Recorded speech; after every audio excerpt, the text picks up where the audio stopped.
दोस्तों, मेरी मामी 15 दिनों के लिए हमारे घर पर रहने आई थी। उस समय मेरी माँ देव दर्शन के लिए बाहर गई हुई थी और पापा भी अपने काम में व्यस्त थे।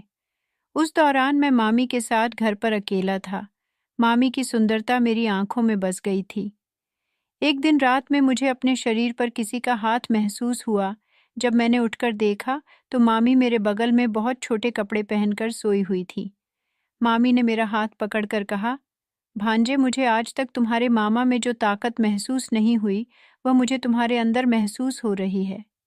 ऐसा कहकर मामी ने मेरा हाथ ऐसी जगह पर ले जाकर मुझे मदहोश कर दिया और तब मैंने होश खो दिया और मामी की रोज की तरह आज भी शाम को मैं जिम से घर लौटा। बाहर अंधेरा हो चुका था और दिन भर की मेहनत के बाद मेरे शरीर में हल्की थकान थी। लेकिन जब घर पहुंचा तो दरवाजे पर ही कुछ अलग महसूस हुआ। जैसे ही मैंने घर में कदम रखा, मेरे सामने मामा और मामी बैठे हुए थे। मामा को तो मैं अक्सर देखता था, क्योंकि वे अपने काम के सिलसिले में शहर आते रहते थे और जब भी आते हमारे घर ज़रूर आते थे। लेकिन मामी मामी को देखे हुए 4 साल बीत चुके थे। शादी के बाद यह पहली बार था जब मामी हमारे घर आई थीं। मुझे उन्हें देखकर बहुत खुशी हुई। मामी हमेशा से ही एक शांत और स्नेहिल स्वभाव की रही थीं। उनकी मुस्कान और उनके व्यक्तित्व में कुछ ऐसा था जो सबको अपनी ओर खींचता था। मेरे अंदर एक हल्की सी घबराहट और उत्सुकता एक साथ थी। इतने सालों बाद मामी के साथ कैसा महसूस होगा। मुझे देखते ही मामी खड़ी हो गईं, मेरे पास आईं और अपने नर्म हाथों से मेरे सिर पर प्यार से हाथ फेरा। उनकी आंखों में एक चमक थी, जैसे मैं उनके लिए कोई खास था। उन्होंने कहा, अरुण, पिछले 4 सालों में तुम कितने बड़े हो गए हो। अब तो तुम्हें पहचान पाना मुश्किल हो रहा है। उनकी बात सुनकर मैं हल्के से मुस्कुरा दिया और अंदर से एक अजीब सा गर्व महसूस हुआ कि मामी ने मेरी बढ़ती उम्र और मेरी मेहनत को नोटिस किया था। मैंने भी मामी का हालचाल पूछा, कैसी हैं मामी? इतने समय बाद आना हुआ आपका। मामी ने मुस्कान के साथ जवाब दिया, बस काम में व्यस्त रहती हूँ। अब सोचा कि इस बार मामा के साथ आ ही जाऊं। तभी मामा पीछे से आए और जोर से मुझे गले लगा लिया। मामा हमेशा से ही गर्मजोशी से मिलने वाले इंसान थे। उन्होंने मुझे गले लगाकर कहा, अरुण, तेरा तो शरीर भी जिम की वजह से अच्छा खासा बन गया है, सही जा रहा है। मामा हमेशा मेरी फिटनेस और जिम जाने की आदतों पर ध्यान देते थे। मुझे यह अच्छा लगता था कि वह मेरे मेहनत को सराहते थे। रात का खाना एक पारिवारिक अवसर की तरह था। माँ ने मामा मामी के आने पर कुछ खास बनाया था। पनीर की सब्जी, दाल और गर्मा गर्म चपातियाँ। पूरा माहौल खुशगवार था। हम सब हंसते बोलते खाना खा रहे थे। मामा ने अपने काम की बातें शेयर की और मामी ने भी कुछ मज़ेदार किस्से सुनाए। मैं खामोशी से बैठा उनकी बातें सुन रहा था, लेकिन मेरी नज़रें बार बार मामी की ओर चली जाती थीं। इतने सालों बाद उन्हें देखना, उनके साथ बैठना एक नई तरह की भावना को जगा रहा था। मामी के चेहरे पर अब भी वही मासूमियत थी, लेकिन उनकी आंखों में एक अलग सी गहराई थी। उनकी हंसी में एक मिठास थी जो मेरे अंदर तक महसूस हो रही थी। खाना खत्म करने के बाद जब मामा ने अचानक कहा कि वे अब वापस घर जाने के लिए तैयार हैं, तो मुझे थोड़ा अजीब लगा।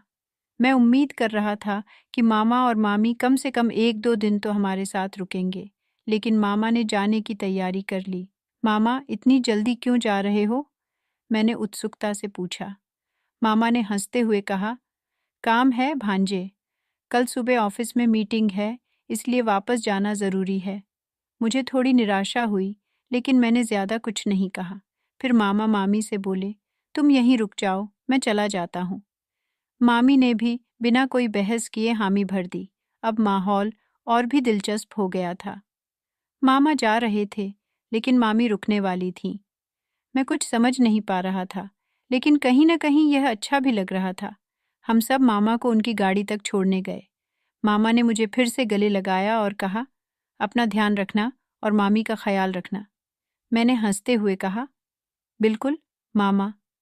मामा गाड़ी में बैठ गए और हमें हाथ हिलाते हुए चले गए। घर वापस आते ही घर का माहौल थोड़ा शांत हो गया। मामा के जाने के बाद मैं और मामी अकेले थे।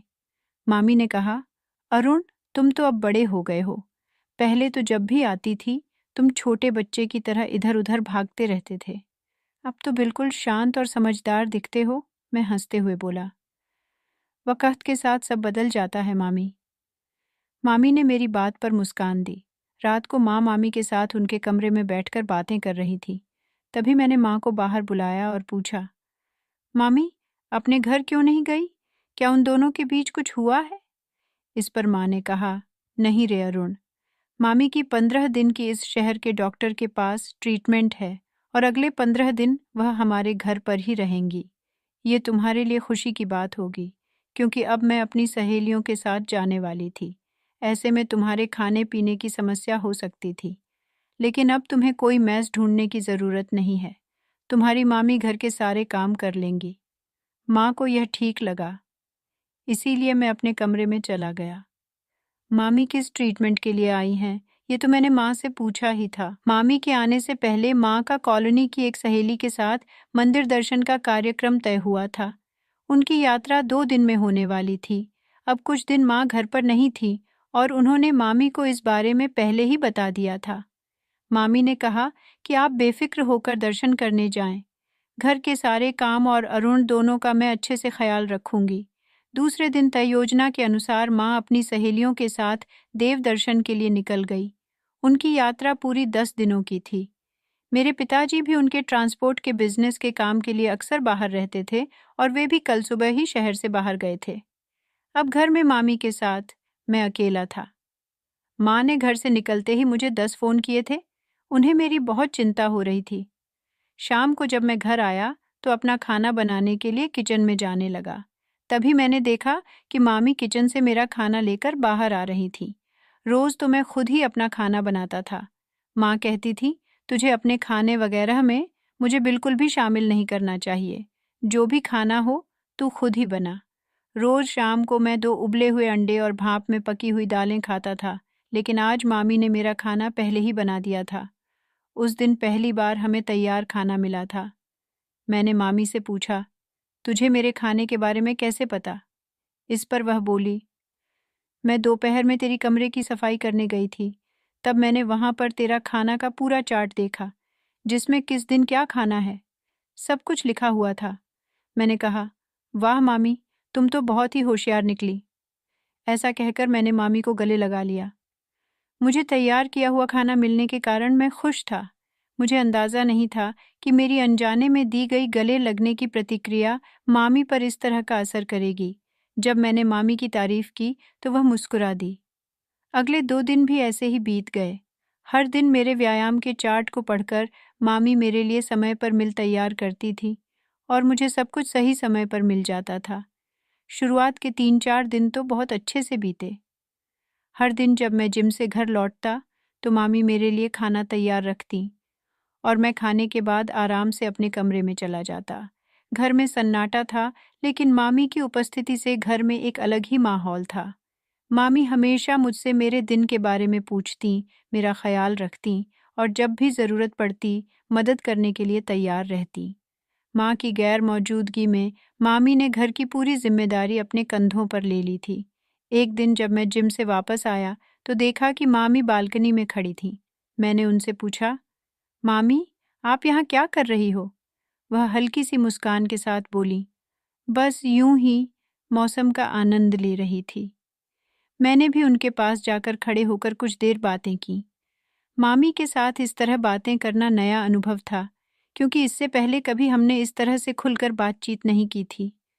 उन्होंने मुझसे मेरी पढ़ाई, मेरी दोस्तों और जिम के बारे में कई सवाल किए। अगले कुछ दिनों में मामी से मेरी बातचीत और गहरी होती गई। वह मेरे खाने पीने और दिनचर्या का इतना ख्याल रखती थीं कि मुझे अपना काम बहुत आसान लगने लगा। एक दिन जब मैं जिम से घर लौटा तो मामी ने मुझसे कहा, अरुण, मैं आज तेरे लिए कुछ खास बनाई हूँ। मैंने देखा कि उन्होंने मेरी पसंदीदा डिश बनाई थी। खाने के बाद मैंने उनसे कहा, मामी, आप तो कमाल हो। आपको मेरे खाने का इतना ध्यान है कि मुझे कुछ भी कहने की ज़रूरत नहीं होती। मामी मुस्कुराई और बोली, तू मेरे भांजे जैसा नहीं, कुछ और है। तेरा ख्याल रखना मेरा फ़र्ज़ है। उनकी बात मुझे कुछ समझ नहीं आई। 2 दिन बाद माँ का फ़ोन आया। मैंने माँ से कहा, माँ, अब तुम मुझे बार बार फ़ोन मत किया करो। पिछले 3 दिनों में तुम्हारे 30 कॉल्स आ चुके हैं। तुम मेरी चिंता करना छोड़ दो मामी। मेरी डाइट से लेकर खाने तक सब कुछ सही समय पर और व्यवस्थित ढंग से दे रही है। अब तुम मुझे बिल्कुल भी बार बार फ़ोन मत करो। बस अपनी ट्रिप का आनंद लो। मेरी चिंता करने के लिए मामी है। उस दिन के बाद माँ ने मुझे फ़ोन करना बंद कर दिया था। कभी कभार वह मुझे सिर्फ 1-2 मैसेज करती थी। उस दिन रात को मामी मेरे कमरे में आई। उसने कहा, आज मुझे नींद नहीं आ रही है। मामी मुझसे बातें करने लगी। बातें करते करते मैंने उससे पूछा, तुम्हारी कौन सी ट्रीटमेंट चल रही है? इस पर मामी ने कहा, बच्चा होने के आगे मैंने उससे और कोई सवाल नहीं किया। तभी अचानक बिजली कड़की तेज आवाज से मामी घबराकर मुझसे लिपट गई। जब उसने मुझे अचानक से जोर से गले लगाया तो मुझे थोड़ी सी शर्म महसूस हुई, क्योंकि वह मेरी मामी थी। मामी वैसे तो जवान थी। काफी देर तक मामी ने मुझे अपनी बाहों से अलग नहीं किया, बल्कि वह मेरे शरीर पर बार बार हाथ फेरने लगी। तब मैंने उसे दिलासा दिया। मैंने उसे खुद से दूर किया और कहा, मामी, तू बॉडी बिल्डर भतीजी की मामी है। इस छोटे से आवाज से क्या डरना?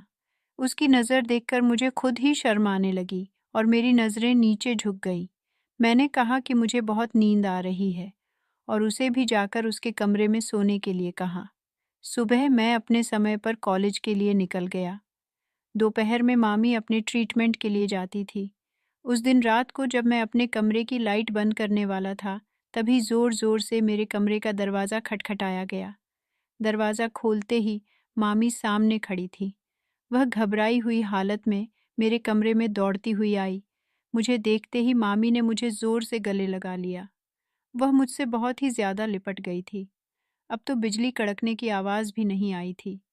फिर उसे डरने की क्या बात थी? मैंने उसके सिर पर हाथ फेर कर पहले उसे शांत किया। वह मेरी बाहों से अलग होने को तैयार नहीं थी। उसने कहा, अरुण, आज मैं दीदी के कमरे में अकेले नहीं सो सकती। मुझे अजीब अजीब ख्याल आ रहे हैं। या तो तू मेरे कमरे में सो जा या मुझे तेरे साथ तेरे कमरे में सोने दे। मैंने मामी को शांत किया और पूछा कि तुम्हें किस बात का डर लग रहा है? इस पर उसने कहा, जिस डॉक्टर से मैं इलाज करवा रही हूँ वह मेरे साथ क्या करेगा, ये मैं नहीं बता सकती। मुझे उसी का डर है और मेरे दिमाग में बार बार अजीब अजीब विचार आ रहे हैं, जैसे कि वह डॉक्टर मेरे साथ। ऐसा कहकर मामी फिर से मुझसे लिपट गई। मामी का इतना करीब से होना मेरे मन में भी अजीब अजीब ख्याल ला रहा था। मैं बार बार उसका हाथ छुड़ाने की कोशिश कर रहा था, लेकिन वह बार बार मेरे चेहरे पर हाथ फेर रही थी। मामी को क्या हो गया था? पता नहीं, उसका डरा हुआ चेहरा मैंने कुछ समय पहले ही देखा था, इसलिए मैं उसे बार बार खुद से दूर नहीं कर पा रहा था। मामी का स्पर्श ना चाहने वाली जगहों पर हो रहा था, इसलिए मैंने कमरे का लैंप जला दिया। लैंप जलते ही मामी का हाथ मेरे शरीर से हट गया तो मैंने राहत की सांस ली। मैंने उनसे कहा, मामी, आप थोड़ा शांत हो जाइए। आपको घबराने की कोई ज़रूरत नहीं है। मैं यहीं हूँ, आप बिल्कुल सुरक्षित हैं। अगर आपको डर लग रहा है तो मैं आपके साथ बैठ सकता हूँ, लेकिन हमें इस तरह से नहीं रहना चाहिए। मामी ने मेरी बात सुनी और थोड़ी देर के लिए शांत हो गई। मैंने उनसे कहा कि वह अपने कमरे में जाकर आराम करें और अगर उन्हें कुछ भी लगे तो मुझे बुला लें। लेकिन मामी ने फिर कहा, अरुण, मुझे बहुत डर लग रहा है। मैं अकेले सो नहीं पाऊंगी। क्या तू मेरे साथ मेरे कमरे में आ सकता है? उनकी आवाज़ में एक अजीब सी बेबसी थी। मैंने सोचा कि अगर मामी सच में डर महसूस कर रही हैं, तो शायद उन्हें मेरी मदद की ज़रूरत है। मैंने उनके डर को नज़रअंदाज करना सही नहीं समझा, इसलिए मैंने कहा, ठीक है मामी, मैं आपके साथ कुछ देर बैठता हूँ, लेकिन फिर आप सोने की कोशिश करेंगी। हम दोनों उनके कमरे में गए। मामी ने बिस्तर पर बैठते हुए मुझे अपने पास बुलाया और कहा, अरुण, तू सच में बहुत अच्छा लड़का है। तेरे साथ मैं खुद को सुरक्षित महसूस करती हूँ। मैंने उनकी बातों का जवाब सिर्फ मुस्कान से दिया और सोचा कि उन्हें थोड़ा संभलने का वक्त देना चाहिए। लेकिन धीरे धीरे मामी की बातें फिर से अजीब होने लगीं। वह मेरे कंधे पर अपना सिर रखकर बोली, तू मेरे लिए कितना खास है, तू नहीं जानता। मुझे समझ में नहीं आ रहा था कि क्या कहूँ। उनके साथ इस तरह के पल मेरे लिए बेहद अनिश्चित और असहज थे। मैंने उन्हें फिर से समझाने की कोशिश की कि वह चिंता न करें और आराम से सो जाएं। मैंने कहा, मामी, मैं आपके साथ हूँ। आपको डरने की ज़रूरत नहीं है, बस आराम से सोने की कोशिश करें। लेकिन उन्होंने मेरी बात पर ध्यान नहीं दिया। उन्होंने फिर से मेरा हाथ पकड़ लिया और कहा, अरुण, मुझे नहीं पता क्यों, लेकिन तेरे साथ रहते हुए मैं खुद को बहुत सुरक्षित महसूस करती हूँ। अब मुझे एहसास हो रहा था कि मामी का व्यवहार सामान्य नहीं है। उनका मुझसे इस तरह से भावनात्मक रूप से जुड़ना और उनका स्पर्श कहीं न कहीं एक अलग दिशा में जा रहा था। मैं खुद को उनसे दूर रखने की कोशिश कर रहा था, लेकिन उनके बर्ताव ने मुझे भी विचलित कर दिया था। अगले दिन मैं मामी के साथ उसी अस्पताल में गया जहां उसकी ट्रीटमेंट हुई थी। उस अस्पताल का माहौल तो मुझे सही ही लगा। जो डॉक्टर मामी का इलाज कर रहा था, वह बहुत बूढ़ा था। मामी उसके बारे में मुझे ऐसी बातें क्यों बता रही थी? जैसे ही मामी की ट्रीटमेंट पूरी हुई और वह बाहर आई, उसका चेहरा उतरा हुआ लग रहा था। मैंने उससे चेहरा उतरा होने का कारण पूछा तो उसने कहा, कुछ नहीं, रोज रोज वही इलाज करवाकर मैं तंग आ गई हूँ। मामी का उतरा हुआ चेहरा देखकर मैंने उससे कहा, चलो ट्रीटमेंट की बातों को छोड़ो, आज मैं तुम्हें अपने साथ मूवी देखने ले जाता हूँ। मैंने सोचा, अगर वह थोड़ी घूम फिर लेगी तो शायद उसे थोड़ी राहत मिलेगी, क्योंकि गांव में मूवी थिएटर और मॉल जैसी चीज़ें नहीं थीं और मामा तो मामी को ज़्यादा कहीं घुमाने नहीं ले जाते थे। यह मुझे पता था। जैसे ही उसने सुना कि मैं उसे घुमाने ले जा रहा हूँ, मामी का चेहरा खिल उठा। आधी मूवी देखते ही मामी ने मेरा हाथ पकड़ लिया और कुछ ही समय में वह मेरे कंधे पर सिर रखकर सो गई। उस दिन उसने मॉल में मेरे साथ बहुत मस्ती की थी। उसके चेहरे पर एक अलग ही खुशी थी। घर आते ही मामी ने कहा, भांजे, आज आपने मेरा दिन बना दिया। इस दिन को मैं कभी नहीं भूलूंगी। आगे उसने कहा, आज ऐसा लग रहा था जैसे मैं अपने भांजे के साथ नहीं, बल्कि अपने प्रिय। मामी बोलते बोलते रुक गई, लेकिन उसे प्रिय के आगे क्या कहना था, यह मैं समझ गया था। मैंने उसकी बात को हंसी में टाल दिया और उसे घर छोड़कर मैं अपनी जिम के लिए निकल गया। जिम से लौटते ही मैंने खाना खाया और नहाने चला गया। नहाने के बाद मैं अपने कमरे में गाने सुनकर दिमाग ताज़ा कर रहा था। तभी मुझे अपने शरीर पर किसी का हाथ महसूस हुआ। कोई मेरे चेहरे पर हाथ फेर रहा था। मैंने आंखें खोलकर देखा तो सामने मामी खड़ी थी। मामी मेरे सामने की अलग ही अवस्था में खड़ी थी। वह मेरे सामने शर्ट पैंट पहनकर खड़ी थी। ये शर्ट पैंट माँ के थे। माँ के टी शर्ट और पैंट में मामी की सुंदरता कुछ अलग ही नजर आ रही थी। वह बहुत गोरी थी। जैसे ही मैंने स्थिति देखी, मैंने उसे खुद से दूर कर दिया और कहा, मामी, आप यह क्या कर रही थी? मामी ने जवाब दिया, अरुण, तुम रोज जिम से इतनी मेहनत करके आते हो। मैं बस तुम्हारी मेहनत देख रही थी। वैसे भी रोज जिम में बहुत सी लड़कियां तुम्हारे शरीर को देखती होंगी। अगर तुम्हारी मामी ने तुम्हारे शरीर पर हाथ फेर दिया तो क्या हो गया? अगर तुम्हें अच्छा नहीं लगा तो सॉरी। यह कहकर मामी मेरे ऊपर बैठ गई और मेरी तरफ पीठ करके खड़ी हो गई। मैंने कहा, मामी, तुम्हें अपने भांजे की मेहनत देखने का पूरा हक है। तुम अचानक आ गई, इसलिए मैं थोड़ा घबरा गया था। इसके बाद मामी ने फिर से मेरे चेहरे पर हाथ फेरना शुरू कर दिया। 1 साल लगातार जिम और डाइट फॉलो करने के बाद मैंने अच्छी बॉडी बना ली थी और रंग से भी गोरा था। मामी तो मेरी तारीफ करते हुए थम ही नहीं रही थी। उसने कहा, तुम्हारे शरीर पर से हाथ हटाने का मन ही नहीं करता। हाथ फेरते फिरते उसने अपना चेहरा भी मेरी छाती पर फिराना शुरू कर दिया। मामी का अचानक मेरे साथ बदलता व्यवहार देखकर मैं सोच में पड़ गया था। मैंने उसे खुद से दूर कर दिया। आज रात भी मामी मेरी कमरे में आ गई थी और इस बार तो उसने हद ही कर दी। माँ का एक टी शर्ट पहनकर आई थी और उसके नीचे उसने जीन्स या कोई नाइट पैंट नहीं पहनी थी। उसने जो टॉप पहना था वह सिर्फ उसकी जांघों तक ही आ रहा था। उसके चेहरे पर थोड़ा मेकअप भी दिख रहा था। मामी उसी तरह मेरे सामने आकर बैठ गई।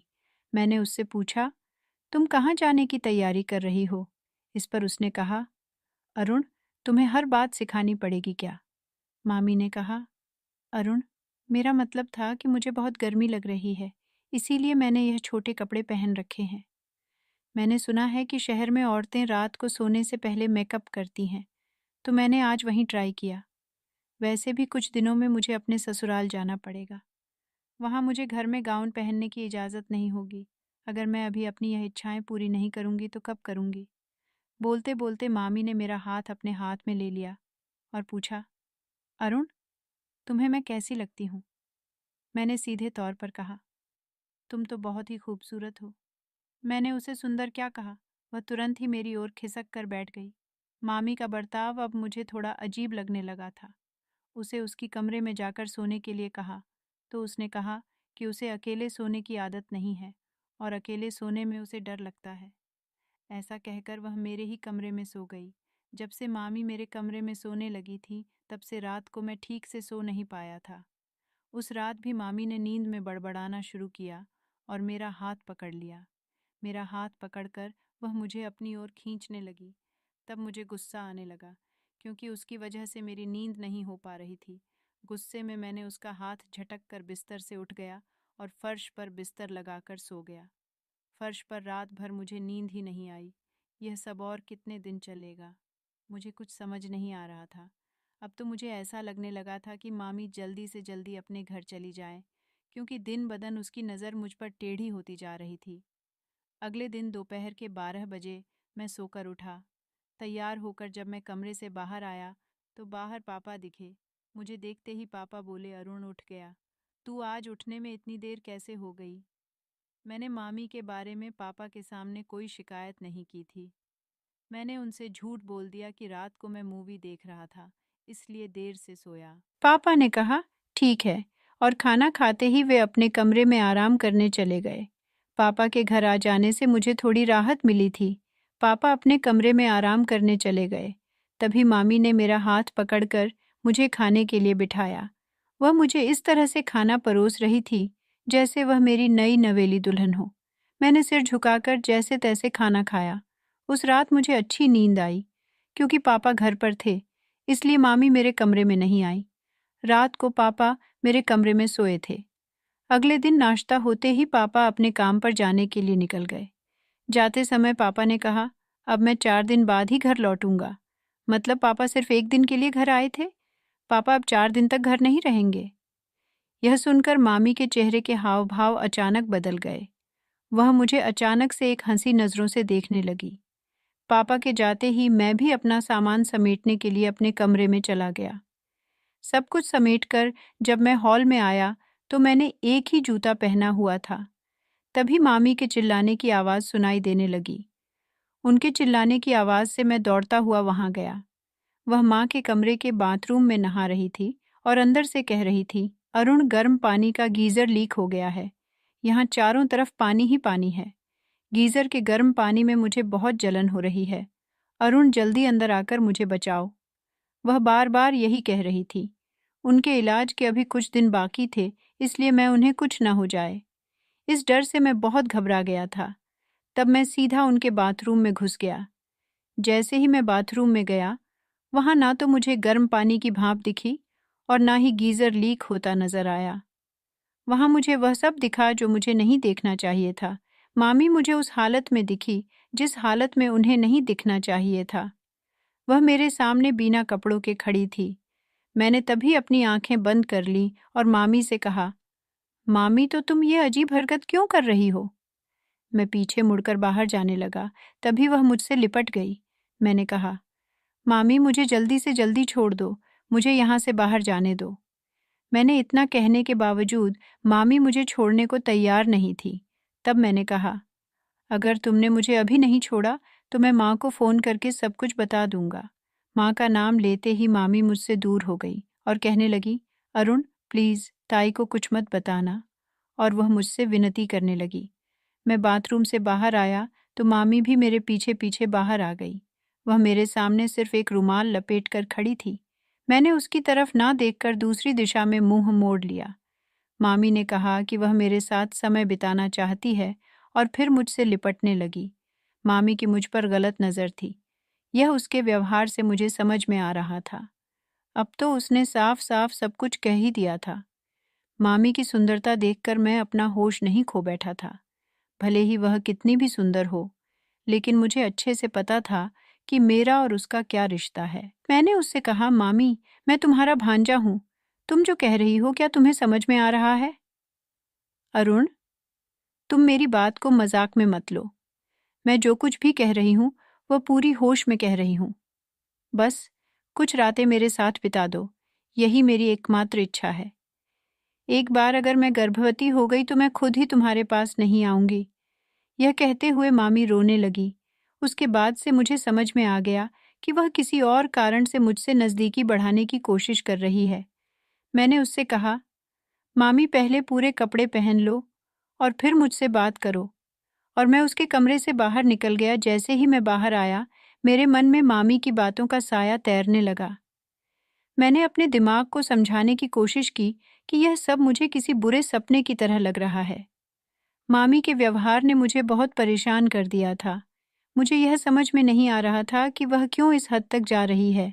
मैं अपने कमरे में जाकर बिस्तर पर बैठ गया। मुझे समझ नहीं आ रहा था कि मैं क्या करूं।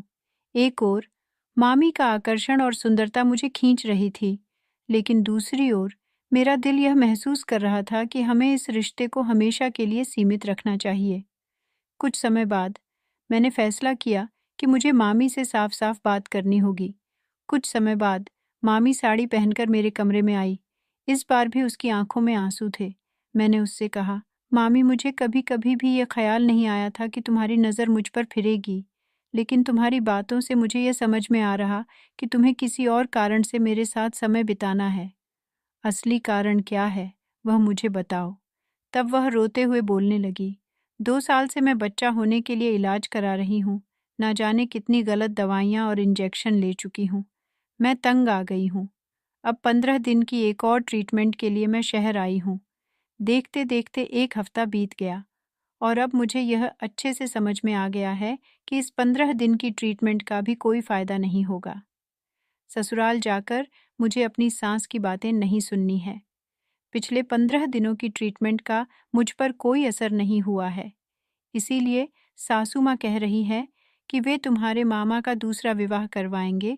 मेरे पति का दूसरा विवाह करवाने से भी कोई फायदा नहीं होगा, क्योंकि कमी मुझ में नहीं बल्कि तुम्हारे मामा में है। सासू माँ अपने बेटे की कमी स्वीकारने के लिए तैयार नहीं है और वे उसे इलाज करवाने के लिए भी बिल्कुल तैयार नहीं है। तुम्हारे मामा भी अपनी कमी मानने के लिए तैयार नहीं है। मैं कितनी भी ट्रीटमेंट करवा लूं, उसका कोई फायदा नहीं होगा।